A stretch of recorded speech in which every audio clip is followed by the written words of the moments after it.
Anyway, good morning. I am Tim Patterson, founder and owner of Trade Show Guy Exhibits, which is a company that works with clients that are looking to upgrade their trade show presence, increase their trade show marketing return on investment, and make a bigger splash at the shows where they exhibit. So that's kind of weird. I see that the screen share didn't go to the full extent that it should have. But nonetheless, I'm here. I'm live, and it's Monday morning. It's time for the Trade Show Guy Monday Morning Coffee. It is, by the way, Bob Marley's birthday. He would have been 72 today, so I'm wearing my Bob shirt. Of course, as we all know, Bob, I'm a big fan of Bob's, died at the young age of just 36 back in May of 1981, right after they'd released the Uprising album. So you can find us online at TradeshowGuyExhibits.com. The blog is TradeshowGuyBlog.com. There's a copy of my book at TradeshowSuccessBook.com. It's a freebie. It's a download for just your name and email address. Put you on my list. Easy to do. It's a digital copy of it. Also go to Trade Show Exhibit Buyer's Kit for a free exhibit buyer's kit if you're ready to buy an exhibit, not sure which way to turn. And TradeshowGuyWebinars.com, which is where you sign up for these weekly webinars, for interviews, training sessions. No interview today. It's flying solo. We have one planned, I think, for 2 weeks from today and maybe a week from today, but certainly more are coming. So it'll be fun. Today I'm going to talk about a couple of things: lead generation and communication in projects, in person, via email, all that stuff. So lead generation, I'm just going to talk about what we do here at TradeshowGuyExhibits.com. Of course, I attend trade shows when I'm able. I meet people and talk to them. I do not solicit at trade shows. That is not why I'm there. But I attend and I walk around and I look, I talk to people and I collect business cards, and if it's appropriate, I'll follow up later. I often will have something to give away at the show. Sometimes it's a copy of my book, which is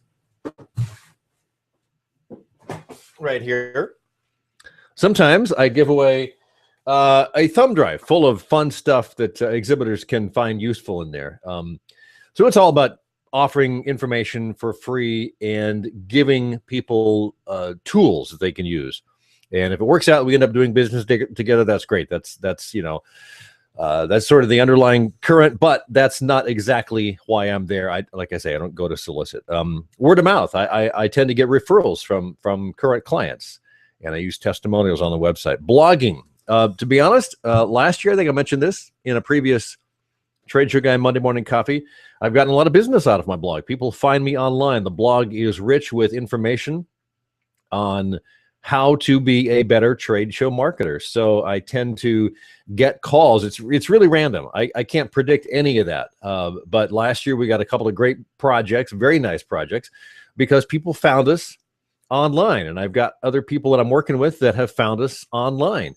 So I continue to do that. Again, there's no as you might say, quid pro quo. There's no, you plug this in here and you get this result here. I just keep doing what I'm doing, and if something comes out of it, that's great.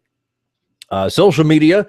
I do stay active on social media for the various sites, and if you go to our website, any of them, you'll find links to all the social media stuff we do. You know, last year I've talked about this in brief, and we did some Google AdWords, I think, back in March and April of last year. Didn't do anything for me, for our company. And it's really, and I think one of the reasons is it's a very expensive space to play in, and there's a lot of competition for those clicks. And so the clicks are expensive, and there are a lot of companies out there that have a lot more wherewithal to do that. And so it's just not something that's going to be very effective for me. I've done ads in local magazines, very briefly. I mean, I wouldn't say they're business magazines, like a quarterly magazines. Haven't gotten any calls from those. I've gotten calls though from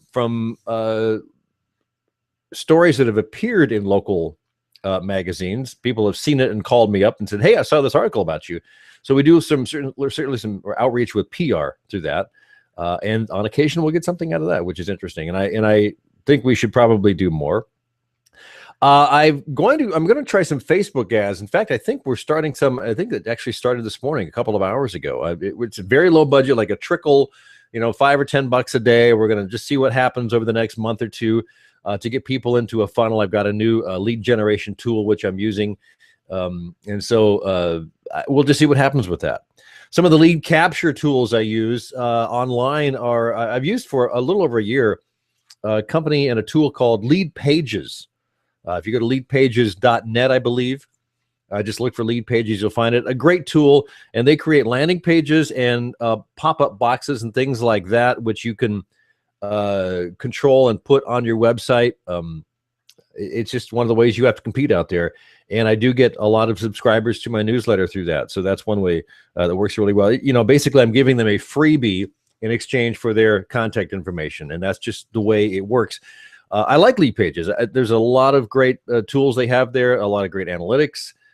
You can split test, A/B, all that stuff. I could go on and on forever about Lead Pages, but that's not the point there. But I do offer things as a result of that. I get inbound people. And what I'll do, interestingly enough, because I use Aweber as my newsletter subscription tool, and I can see who subscribes. And often people use like a Gmail address, their first name. Sometimes they use so I can't really identify who those people are, but they're often, I can identify who people are by their name, first and last name, and the company they work for, because they're using a business email address, because it is a business newsletter. And I will occasionally, I don't do this very often, maybe once a month, twice a month, I'll pick up the phone and call a couple of people and introduce myself and say, hey, thanks for subscribing. I want to preface right up front, this is not a sales call. This is just me doing my thing and saying hello and say thanks for being a part of it. By the way, I ask them a couple of questions, about what they like to see and information that would help them. And I just try and be of service to them. So that's the other thing. So I also have recently started using a tool called Lead Forensics. It's a company out of Great Britain that's been around a while. They've come to the US in the past couple of years. And what they do is they have a tool that allows you to find out the IP address of people that land on your websites. And, we had a number of discussions internally about this, about prior to putting the service into place, mainly about how in today's world there are no secrets. Is it okay to find out that information and to act on it? And we decided that since there's no personal information involved, it's just an IP address. And sometimes you get an IP address of a company that is involved. I can see what companies are on the website, and that gives me an option to reach out to them and discuss any possible trade show marketing they're doing. So I think that's, we just started with that recently, and I don't have much data on that to see how that's worked out. The second thing I want to talk about today, I think it'll be a fairly short version of the Trade Show Guy Monday Morning Coffee, and that has to do with communication. I think communication is really key to making things successful. I got into this business because I spent 25 years in radio. I had to communicate with people, clients. They would come in and they would have to write commercials with them and put them on the air and talk to them, interview them. And so over the years, I've developed my method of communication, which seemed to be fairly effective. When I sat down with the owner of the company that I ended up getting hired by, at the end of the hour, he said, well, you've got, pretty good communication skills. We can teach you the rest. So would you like the job? And I said, yeah, okay, we'll take it. So that's how I actually got into this industry. Well, communication is very, very important. I'm actually taking a class right now. It's a sales training class, and a lot has to do with communication. It really does. We discuss behavioral style of people and how to communicate with them. And there are really four main styles of communication. I've seen this broken down in a number of different ways. But what we look at is, let's say person A is analytical, detailed, exact, systematic. That's one style. Person B would be steady, caring, supporting, and pleasant. You know people like that, right? Person C would be direct, demanding, results-oriented, assertive. We all know people like this. And then style D would be outgoing, life of the party, spontaneous, enthusiastic, very talkative. And so, and we all have elements of that within us, depending on what role we're playing, where we are. We might be the talkative, outgoing, spontaneous person when we're with family and friends. We might be the analytical, detailed, exact, systematic person when we're talking with a client, for instance. So you have to be able to adapt to everybody's style and learn what that style is and to communicate with them. So this is not a seminar on those communication styles, but really kind of an introduction to those, and then a quick look at the various types of communication. Now, to me, there are three main types of communication when it comes to dealing with the client or prospect. There is in person, there is on the phone, and there's writing, such as email. So you're doing a lot of email communication, especially in the industry I'm in, because a lot of our clients are long distance. I'm working with a client right now and on the East Coast, a couple of them on the East Coast, a couple that are a couple hours away from me, some that are just an hour away from me driving. So most of our communication is via email or by telephone. So you've got in person, which on occasion happens, on the phone, or in writing. And often I don't meet a client in person until we've set up their booth and I meet them at the show. And sometimes, though, they'll fly out from wherever they are to do a walk through the booth before it goes anywhere. So in person, you are who you are. You know, are you friendly? Are you smiling? Are you assertive? Are you detailed? Are you analytical? Your body language, you're communicating a lot through your body language. People understand body language better than they think they do. And if you're, communicating some sort of negative vibe, you got your arms folded or something like that, that's a negative vibe. And you may not even think it is, but those types of things come across. So communication, very important. And people still perceive that. Second thing they perceive is not only the words you're saying, but the inflection, the tone you use in your voice, the speed with which you talk. A lot of people tend to talk fast, other people tend to talk very slow and thoughtful. So, and on the phone, of course, all you have is your voice. So you've got tone, speed, quality, voice inflection. And in all of this, you have your listening skills. You've got to be able to listen to people. The trick that most of us have, or the challenge most of us have, is that while we're listening to somebody, we're thinking about what we're going to say to respond to that. That often happens. What we need to do, in my opinion, is that we should not be focused on what we're going to say in response to what they're saying, but to listen and really understand what they're saying. And I'm guilty of that as anybody else. So, and then let's talk about written communication. Books have been written about communication styles, what kinds of people are out there, how to communicate with them. I like written communication because it gives you a chance to be thoughtful. It gives you a chance to get your message just right. And also, of course, in projects, it gives you a paper trail to follow if you're trying to nail down a detail about a thing. Somebody said that. Is it blue or is it green? Is it 8 inches or is it 10 inches? And so if you have that in writing, then you can verify that, as opposed to some notes you took, which may be scribbled. I think, in fact, having things in writing is very critical for all projects. Written communication should be, I think, friendly. Your email. Email is somewhat casual, business email. Of course, regular email is, with friends is much more casual than business. But I think there is some casualness that comes into play.